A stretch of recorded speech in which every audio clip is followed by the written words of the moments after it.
can tell you what it isn't. It's not 5G. It's not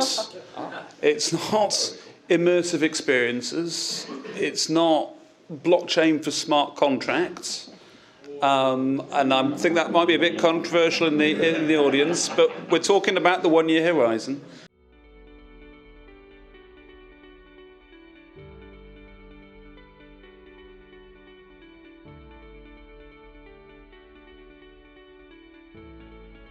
Our last question is always a little bit light and gives our panellists a chance to sort of expound on their darker sides a little bit, right? So, you see, they can't remember what the last question is, right?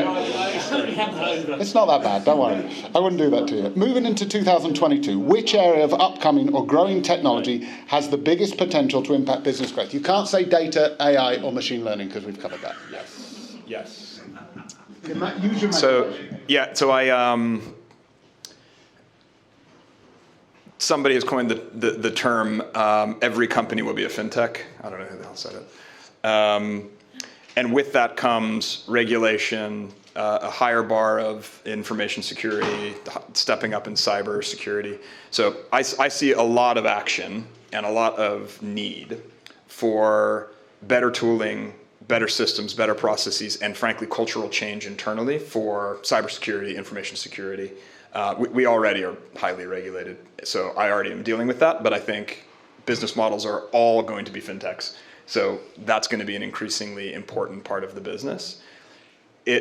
Similar to like either low latency or high performing systems requirements, you leak or breach data, you're done.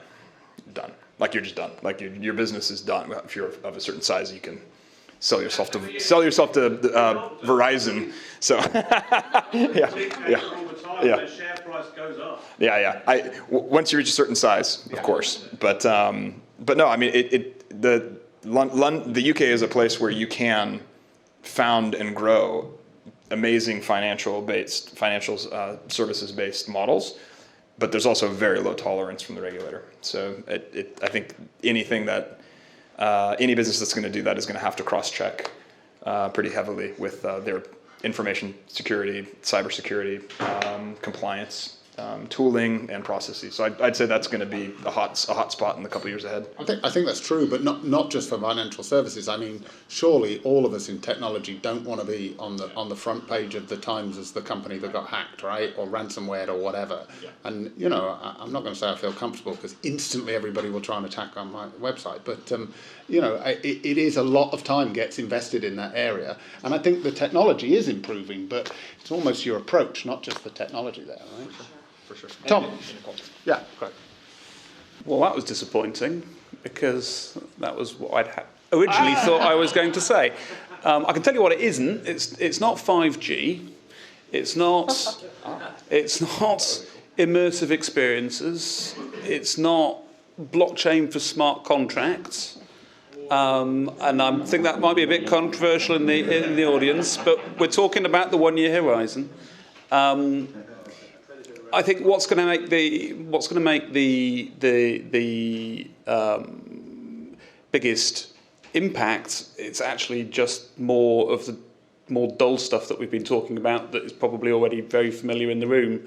It's about core engineering platforms. It's about making your engineering processes as slick and simple and easy as you possibly can, using all of the cloud native engineering kit and tools that's out there. That, I think, is the thing that's going to make the biggest impact this next year. I am, however, I'd said that it's not going to be immersive experiences and AR and VR and stuff.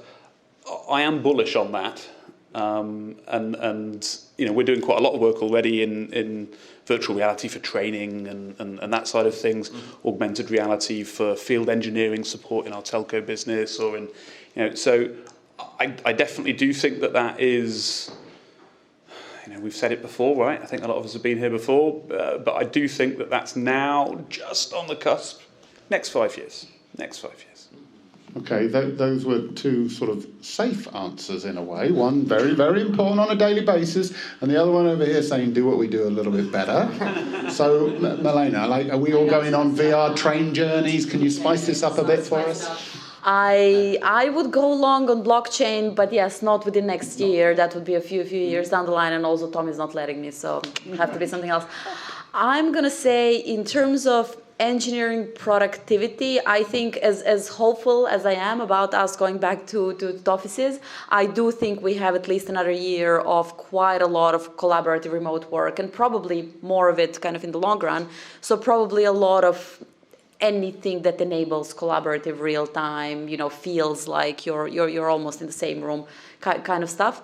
And then actually on the business value stuff, again, just to kind of spice it up and make it interesting, I think there is definitely a big trend about well-being and wellness, and I think that's one thing that kind of coming out of the lockdown, we all got a little bit more in touch with how we feel and what makes us happy and what makes us healthy and kind of all that.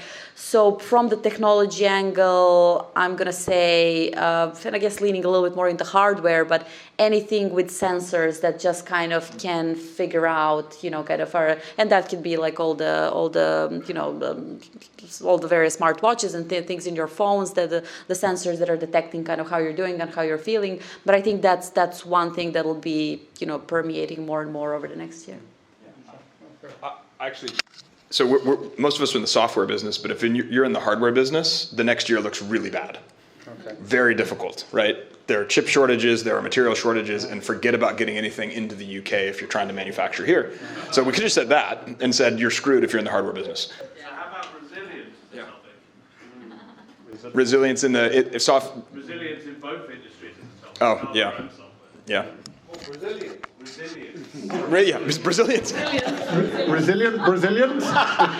This feels like it's time for a beer. Listen, ladies and gentlemen, if you could put your hands together for Milena, Tom, and Jackson, our panel tonight. Thank you.